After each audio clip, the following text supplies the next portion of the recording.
Bismillahirrahmanirrahim. Perkenalkan, nama saya Aisyah Zarkasi, mahasiswi Magister Sains Akuntansi Fakultas Ekonomika dan Bisnis Universitas Gadjah Mada. Video ini merupakan hasil penelitian tesis saya yang berjudul Pengaruh Praktik Inovasi Lingkungan Terhadap Kinerja Organisasi. Peran rangka kerja Levers of Control sebagai sistem kontrol.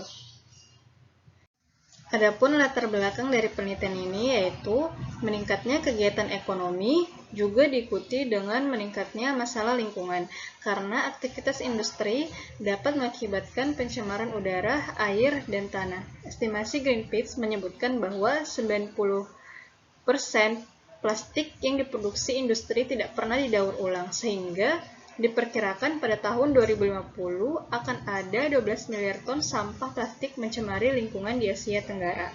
Dampak dari aktivitas industri yang semakin tinggi, maka dituntut untuk memberikan perhatian terhadap lingkungan juga semakin tinggi. Hal ini didorong oleh beberapa faktor. Pertama, semakin luasnya konsep triple bottom line, yaitu profit, people, dan planet. Kedua, krisis lingkungan global mendorong untuk melakukan praktik inovasi lingkungan.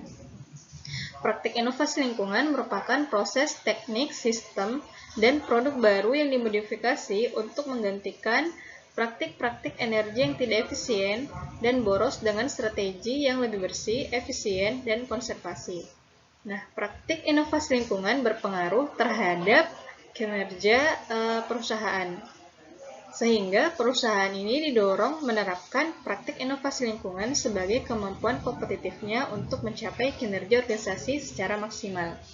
Nah, dibandingkan dengan perusahaan di negara maju, inisiatif pencegahan dampak lingkungan melalui praktik inovasi lingkungan di negara berkembang masih kurang.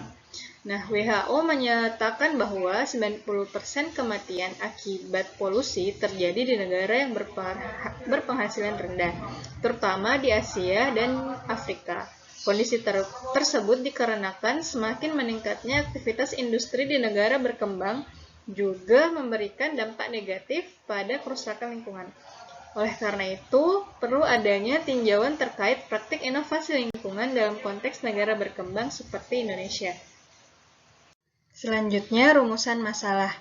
Nah, banyak dokumentasi kasus kerusakan lingkungan yang diakibatkan oleh aktivitas industri, antara lain pertambangan batu bara dan emas di Kolombia, menyebabkan pencemaran ekosistem air karena membuang sekitar 205 ton per tahun merkuri ke ekosistem. Akibatnya, terjadi kerusakan DNA dan kegagalan fungsi vital seperti reproduksi dari spesies di sekitar ekosistem.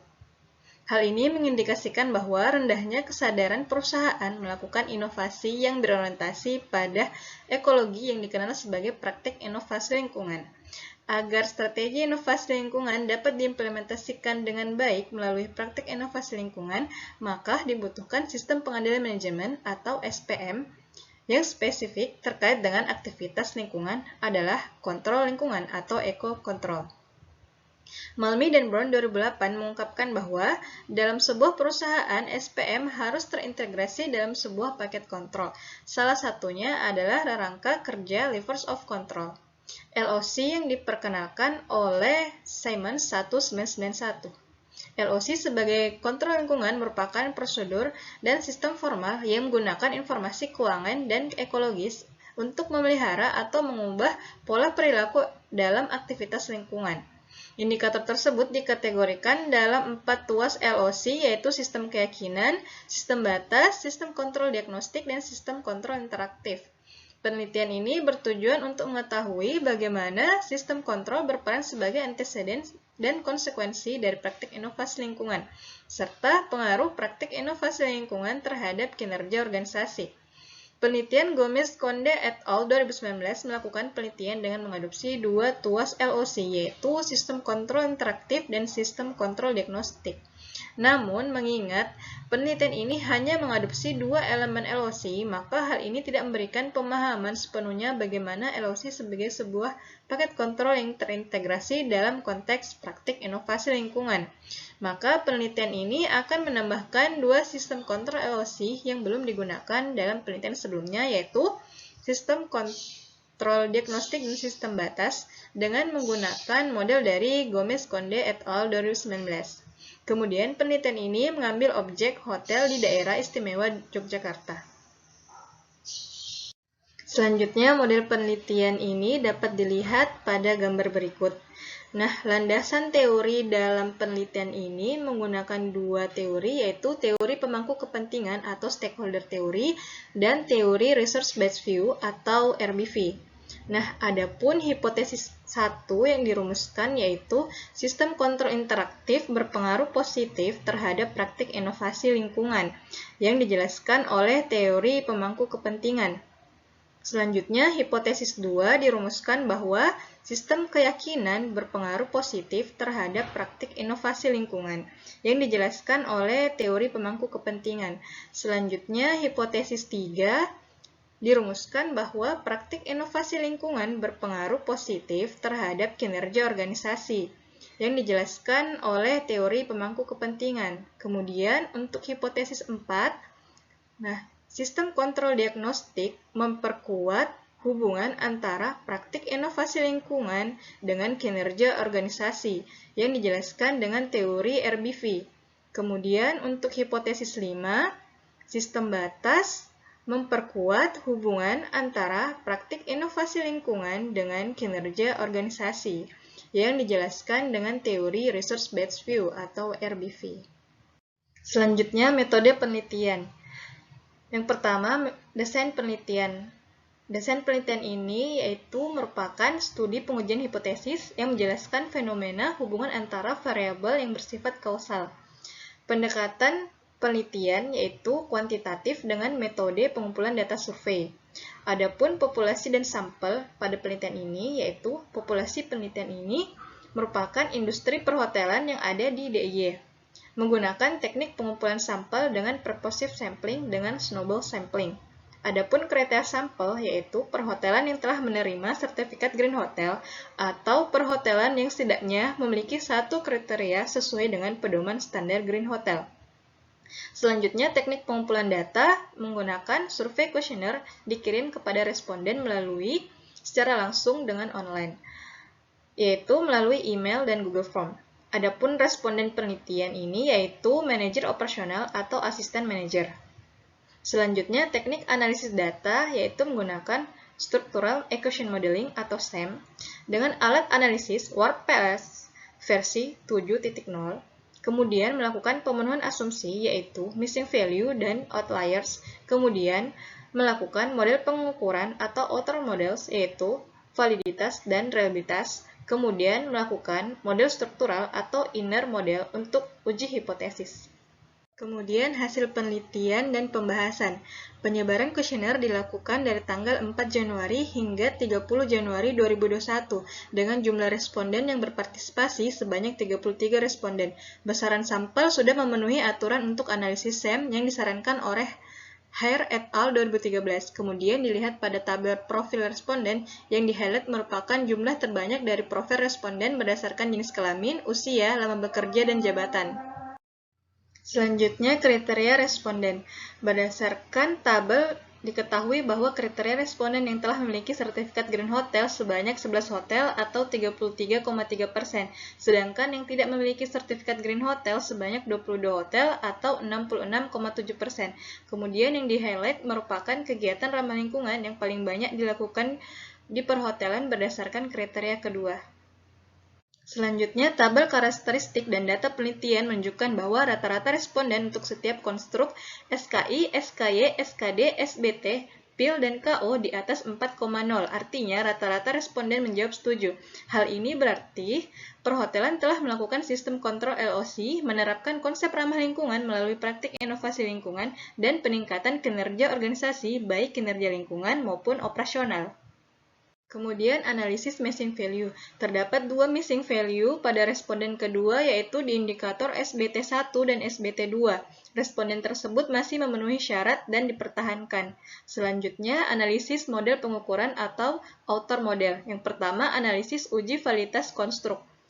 Tabel combined loadings dan cross loadings menunjukkan bahwa indikator yang ada memiliki pergerakan yang mirip dan mengelompok dalam satu konstruk. Sebagian besar indikator memiliki faktor loading di atas 0,7 dan ada 5 indikator dengan simbol A yang memiliki faktor loading antara 0,4 sampai dengan 0,7. Menurut Hare et al. 2013, nilai loading antara 0,4 sampai dengan 0,7 masih bisa dipertahankan, sehingga setiap indikator telah memenuhi syarat. Kemudian p-value untuk masing-masing indikator memiliki nilai di bawah dari 0,001. Dengan demikian, hasil pengujian untuk validitas konvergen dikatakan telah valid. Selanjutnya, tabel nilai akar kuadrat AV untuk validitas diskriminan menunjukkan bahwa nilai kuadrat AV dari masing-masing konstruk lebih besar jika dibandingkan dengan nilai korelasi antar masing-masing konstruk. Kemudian, simbol bintang 2 dan bintang 1 menunjukkan nilai p-value dari akar kuadrat AV dan tidak ada korelasi antar konstruk yang mengindikasikan indikator setiap konstruk berbeda dengan konstruk yang lain. Dengan demikian, uji validitas diskriminan untuk setiap konstruk dikatakan memenuhi syarat dan valid. Kemudian, analisis uji reliabilitas konstruk, syarat composite reliability adalah besar dari 0,7 dan Cronbach alpha besar dari 0,7. Namun, nilai Cronbach alpha besar dari 0,6 masih dapat diterima. Dilihat pada tabel nilai parameter reliabilitas, semua nilai composite reliability dan Cronbach alpha telah memenuhi syarat dan memenuhi uji reliabilitas. Selanjutnya, analisis model struktural atau inner model sebagai uji hipotesis. Nah, pengujian kesesuaian model dilakukan terlebih dahulu sebelum melakukan uji hipotesis dengan model struktural. Menurut Koch 2020, sebuah model dikatakan fit jika p-value untuk average path coefficient atau APC, average R-square atau RS, dan average adjust R-square atau AARS signifikan pada tingkat 0,05. Selain itu, juga melihat dari nilai average block AFIV atau AFIV dan Tenesaus Goff atau Goff, di mana nilai AFIV dikatakan ideal dan nilai Goff dikatakan model kuat. Kemudian, analisis jalur model untuk uji hipotesis dapat dilihat pada gambar berikut. Selanjutnya, rangkuman hasil pengujian hipotesis. Hipotesis pertama, kesimpulannya yaitu terdukung. Hasil penelitian ini mendukung penelitian Albertini 2018, Gomez Conde et al. 2019, Journaut et al. 2016 yang dapat disimpulkan bahwa sistem kontrol interaktif mendorong dan memicu pengelolaan sumber daya perusahaan melalui penerapan praktik inovasi lingkungan dan sebagai katalis untuk praktik inovasi lingkungan. Namun, tidak mendukung penelitian dari Bisbee dan Otley 2004 yang menyimpulkan bahwa adanya hubungan yang tidak signifikan antara sistem kontrol interaktif dan inovasi produk. Selanjutnya, hipotesis 2. Kesimpulannya yaitu terdukung. Hasil penelitian ini mendukung penelitian Wigitelek et al. 2018, Bedford 2015, dan Adler dan Chance 2011 yang dapat disimpulkan bahwa sistem kontrol keyakinan yang bertindak sebagai enabling dapat memotivasi karyawan untuk memicu kreativitas dan memunculkan inovasi baru pada produk inovasi perusahaan. Selanjutnya, hipotesis 3, hasilnya itu mendukung penelitian dari Lin et al. 2013, Geng et al. 2017, Lee 2014, Brown et al. 2020, dan Monus Pascual et al. 2019. Yang disimpulkan bahwa inovasi lingkungan melalui produk hijau berpengaruh positif pada kinerja organisasi, baik dari kinerja lingkungan maupun kinerja operasional. Selanjutnya, hipotesis 4, hasil kesimpulannya yaitu tidak terdukung.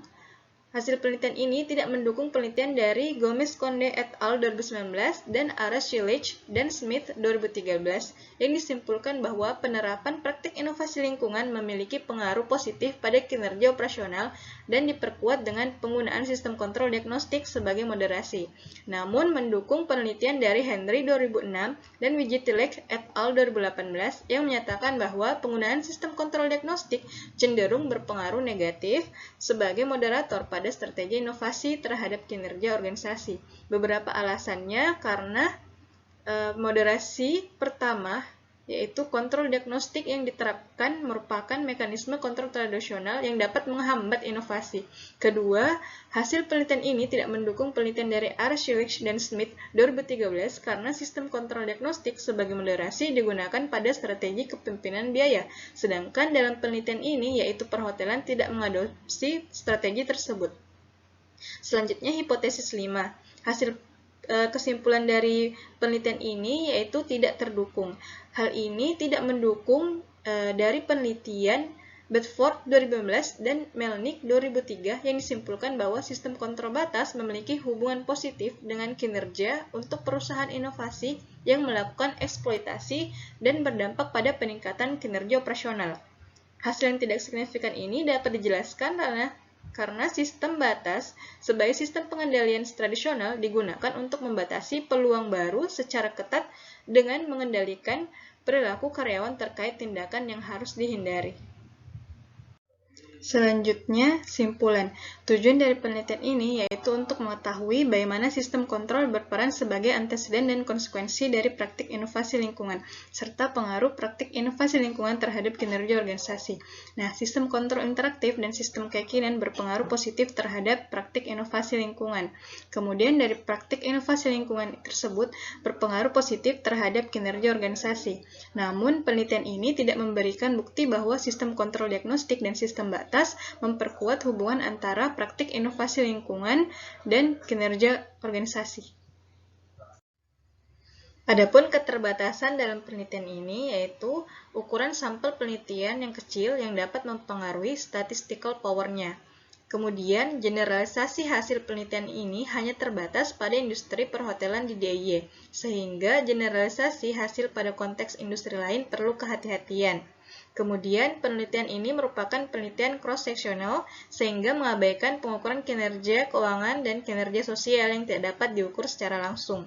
Kemudian, kurangnya informasi terkait kriteria sampel perhotelan yang telah menerima sertifikat Green Hotel. Selanjutnya, adapun untuk penelitian selanjutnya dapat mempertimbangkan yang pertama di industri lainnya seperti pertambangan dan manufaktur. Yang kedua, mempertimbangkan aspek lain seperti pelatihan lingkungan, etika, dan lain-lainnya. Kemudian melakukan penelitian studi longitudinal untuk mengukur kinerja organisasi yang tidak dapat diukur secara langsung yaitu kinerja keuangan dan kinerja sosial. Kemudian, tidak hanya dilakukan di DIY untuk meningkatkan ukuran sampel penelitian.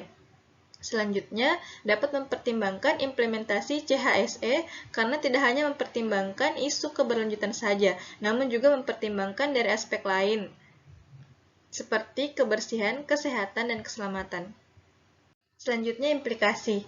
Yang pertama, implikasi praktis. Implikasi praktis yang pertama yaitu sistem kontrol interaktif dan sistem keyakinan digunakan untuk menjalankan praktik inovasi lingkungan. Yang kedua, penggunaan inovasi lingkungan yang dapat diadopsi di perusahaan yaitu dengan menggunakan bahan baku dan produk ramah lingkungan, serta menggunakan produk lokal.